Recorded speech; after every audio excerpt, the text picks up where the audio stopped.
O'zbekiston pensionerlari, diqqat qiling, sizlar uchun muhim ma'lumotlar e'lon qilindi. Pensiya vaqtincha to'xtatiladimi? Endi pensiya pullari berilmaydimi? Rasmiy manbalar bu haqda qanday izoh bermoqda? Tarqalayotgan xabarlar haqiqatmi yoki yana bir feykmi? Barcha tafsilotlar bilan tanishib chiqing va tezda xabardor bo'ling. Assalomu alaykum hurmatli tomoshabinlar. O'zbekiston va jahondagi eng so'nggi hamda dolzarb yangiliklardan xabardor bo'lib borish uchun video ostidagi like tugmasini bosib, kanalimizga obuna bo'lishni unutmang. Sizning qo'llab-quvvatlashingiz biz uchun juda muhim. E'tibor bering. Xalq banki pensiya tarqatish bo'yicha vakolatini rasman yo'qotdi. Markaziy bank qaroriga asosan ushbu yo'nalishdagi ikki qaror o'z kuchini yo'qotgan. Shu bilan birga ishlamaydigan pensionerlarga to'lovlarni tashkil etish bo'yicha Xalq bankining vakolatlari ham bekor qilindi.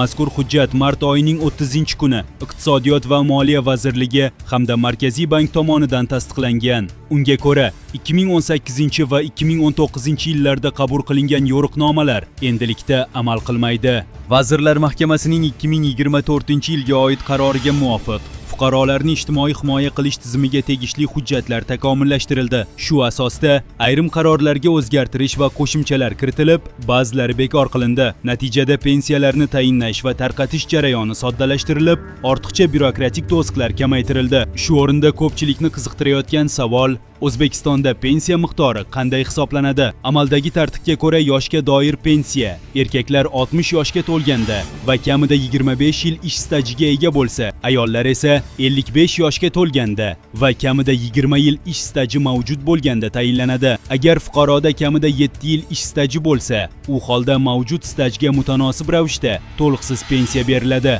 7 yillik staj ham bo'lmagan taqdirda esa nafaqa ajratiladi. Pensiya miqdorini hisoblashda uning tayanch qismi muhim hisoblanadi. U so'nggi 10 yillik mehnat faoliyatidagi eng yaxshi ketma-ket 5 yillik oylik ish haqining 55% asosida aniqlanadi. Bundan tashqari talab etilgan stajdan ortiqcha har bir yil uchun qo'shimcha 1% dan ustama qo'shib boriladi. Shuningdek, O'zbekistonda xizmat ko'rsatgan faxriy unvoniga ega shaxslar uchun har oylik pensiyaga bazaviy hisoblash miqdorining 1,16 dan ko'p barobari miqdorida qo'shimcha ustama to'lanadi.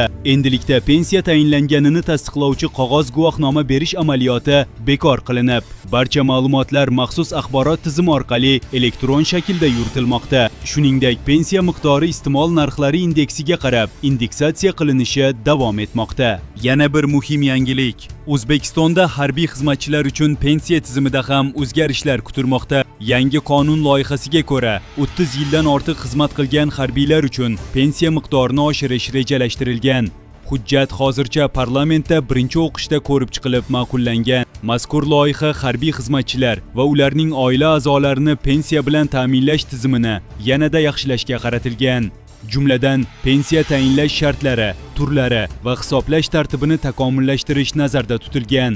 Eng asosiy o'zgarishlardan biri 30 yildan ortiq xizmat qilganlar uchun pensiya hisoblashda ish haqining inobatga olinadigan qismi 75% dan 100% gacha oshirilishi mumkin. Bundan tashqari pensiya hisoblashda qo'llaniladigan bazaviy ko'rsatkichni ham o'zgartirish taklif qilinmoqda. Ya'ni hozirgi 10 baravar o'rniga 12 baravar miqdor asos qilib olinishi mumkin.